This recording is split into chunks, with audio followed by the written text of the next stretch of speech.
Hi friends, എല്ലാവർക്കും നമസ്കാരം. ഞാനിന്ന് വന്നിട്ടുള്ളത് നേന്ത്രപ്പഴവും സേമിയവും വെച്ചിട്ടുള്ള ഒരു ഡിസേർട്ടുമായിട്ടാണ്.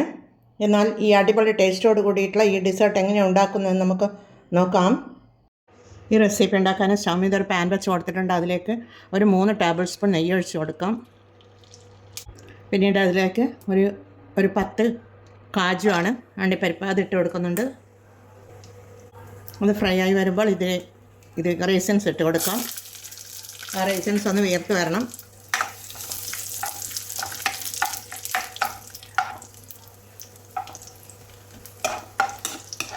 ഇത് രണ്ടും ഇവിടെ കോരി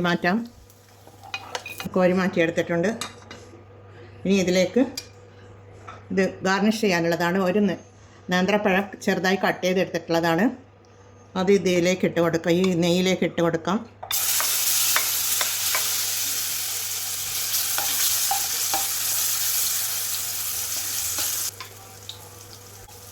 ഇതിവിടെ ഫ്രൈ ആയി വന്നിട്ടുണ്ട്. ഇതും കോരി മാറ്റാം. ഇതും ഇവിടെ കോരി മാറ്റിയെടുത്തിട്ടുണ്ട്. ഇനി ഇതിലേക്ക് 2 തൊലികറുത്ത പഴമാണ്. ഇതും നേന്ത്രപ്പഴമാണ്. അത് വലിയ രീതിയിൽ കട്ട് ചെയ്തെടുത്തിട്ടുള്ളതാണ്. അതുകൂടി ഇതിലേക്ക് ഇട്ട് കൊടുക്കാം. ഇളക്കി കൊടുക്കാം. ഇത് ചെറുതായി ഒന്ന് റോസ്റ്റായി വന്നാൽ മതി.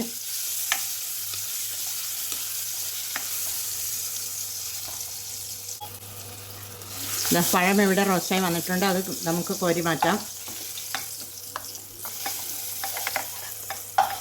ഇതിവിടെ കോരി മാറ്റിയെടുത്തിട്ടുണ്ട്. ഈ പഴം തണിഞ്ഞതിന് ശേഷം നമുക്ക് മിക്സിയുടെ ജാറിലിട്ടൊന്ന് അരച്ചെടുത്ത് കൊണ്ടുവരണം.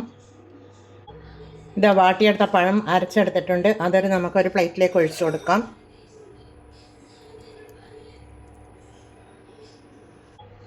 പിന്നീട് പഴം വാട്ടിയ അതേ പാനിൽ തന്നെ 1/2 കപ്പിൽ കുറവാണ് വറുത്ത സേമിയാണിത്. ഒന്ന് റോസ്റ്റ് ചെയ്തെടുക്കാം. ചെറുതായി ഒന്ന് റോസ്റ്റ് ചെയ്തെടുക്കാം.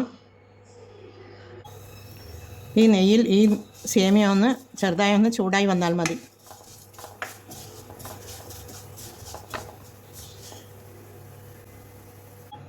ഇതാ സേമിയ ഇവിടെ റോസ്റ്റായി വന്നിട്ടുണ്ട്. ഇനി അതിലേക്ക് ഒരു 1/2 കപ്പ് ചൂടുവെള്ളമാണ് ഒഴിച്ചു കൊടുക്കുന്നത്. 1/2 കപ്പ് ചൂടുവെള്ളം ഒഴിച്ച് കൊടുത്തിട്ടുണ്ട്. ഈ സേമിയ ഇവിടെ തിളച്ച് വരുന്നുണ്ട്. അതിലേക്ക് അത് വേവുന്നതിന് മുന്നേ തന്നെ ഈ പഴം അരച്ച് വെച്ച മിശ്രിതം നമുക്കിതിലേക്ക് ഒഴിച്ച് കൊടുക്കാം. ഒന്ന് ഇളക്കി കൊടുക്കാം. പിന്നീട് ഇതിലേക്ക് 1 കപ്പ് പശുവിൻ പാലാണ് ഒഴിച്ച് കൊടുക്കുന്നത്. നല്ല കട്ടിപ്പാലാണ്. അത് ഒഴിച്ച് കൊടുത്തൊന്ന് ഇളക്കി കൊടുക്കാം.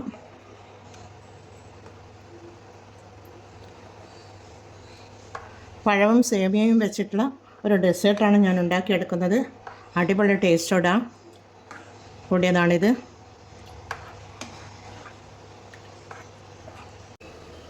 ഈ മിശ്രിതം ഇവിടെ നല്ലതുപോലെ തിളച്ച് വരുന്നുണ്ട്. ഇനി ഇതിലേക്ക് 1/2 കപ്പ് പഞ്ചസാര ഇട്ട് കൊടുക്കാം. പഞ്ചസാര ഇട്ട് കൊടുത്തതിന് ശേഷം ഒന്ന് ഇളക്കി കൊടുക്കാം. ഈ സീറ്റ് ഇവിടെ നല്ലതുപോലെ കുറുകി വരുന്നുണ്ട്.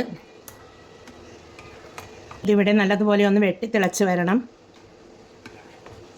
നല്ലതുപോലെ തിളച്ച് വന്നു കഴിഞ്ഞാൽ മാത്രമേ അത് കുറുകി വരികയുള്ളൂ. എന്നാലേ അത് ടേസ്റ്റ് ഉണ്ടാവുകയുള്ളൂ.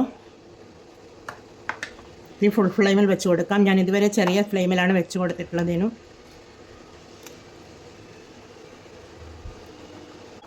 ഈ സ്വീറ്റ് ഇവിടെ നല്ലതുപോലെ തിളച്ച് വരുന്നുണ്ട്. അതിലേക്ക് ഇതിൻ്റെ മധുരം ഒന്ന് ബാലൻസ് ചെയ്യാൻ വേണ്ടി ഒരു പിഞ്ച് ഉപ്പിട്ട് കൊടുക്കാം.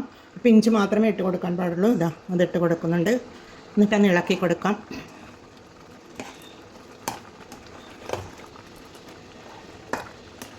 ഇതിവിടെ നല്ലതുപോലെ കുറുകി വരുന്നുണ്ട്. ഇനി ചെറിയ ഫ്ലെയിമിൽ വെച്ച് കൊടുക്കാം.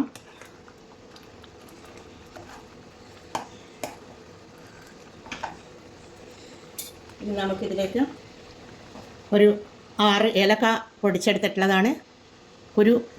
അതുപോലെ ഫ്രഷായി ചതച്ചെടുത്തിട്ടുള്ളതാണ്. അതിട്ട് കൊടുക്കുന്നുണ്ട്. ഈ ഏലക്ക ചതച്ചത് ലാസ്റ്റ് മാത്രമേ ഇട്ട് കൊടുക്കാൻ പാടുള്ളൂ. എന്നാലേ അതിൻ്റെ ഫ്ലേവറും രുചിയും കിട്ടുകയുള്ളൂ. പിന്നീട് ഇതിൽ വറുത്തെടുത്ത നട്ട്സ് ഇട്ട് കൊടുക്കാം. കാജു, കിസ്മിസും പഴവും ഉണ്ടല്ലോ, അതിട്ട് കൊടുക്കാം. ഇട്ട് കൊടുത്തൊന്ന് ഇളക്കി കൊടുക്കാം. അതുപോലെ കുറച്ച് ഈത്തപ്പഴം ഞാൻ കട്ട് ചെയ്ത് വെച്ചിട്ടുള്ളതാണ്, അതുകൂടി ഇട്ട് കൊടുത്ത് തീ ഓഫ് ചെയ്ത് കൊടുക്കാം. ഇനി ഈ പായസം തണിഞ്ഞു വരുമ്പോൾ നല്ലതുപോലെ കുറുകി വരും.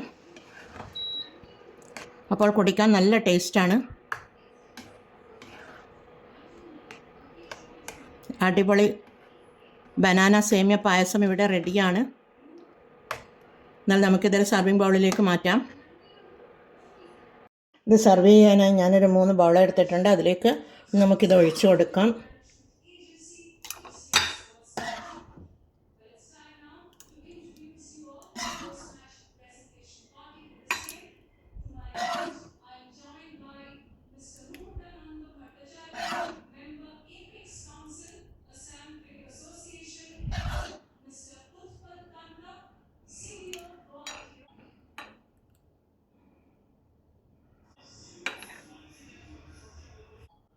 തൊലികറുത്ത പഴമാണ് ഞാൻ ഇതിന് എടുത്തിട്ടുള്ളത്. അത് നിങ്ങൾ തൊലികറുത്ത പഴമാണെങ്കിൽ ഇത് കളയാതെ ഇതേപോലെ നേന്ത്രപ്പഴവും സേമിയവും വെച്ച് ഇതേപോലെ ഈ ഓണത്തിന് നിങ്ങളൊന്ന് ഉണ്ടാക്കി നോക്കൂ. അടിപൊളി ടേസ്റ്റാണ്.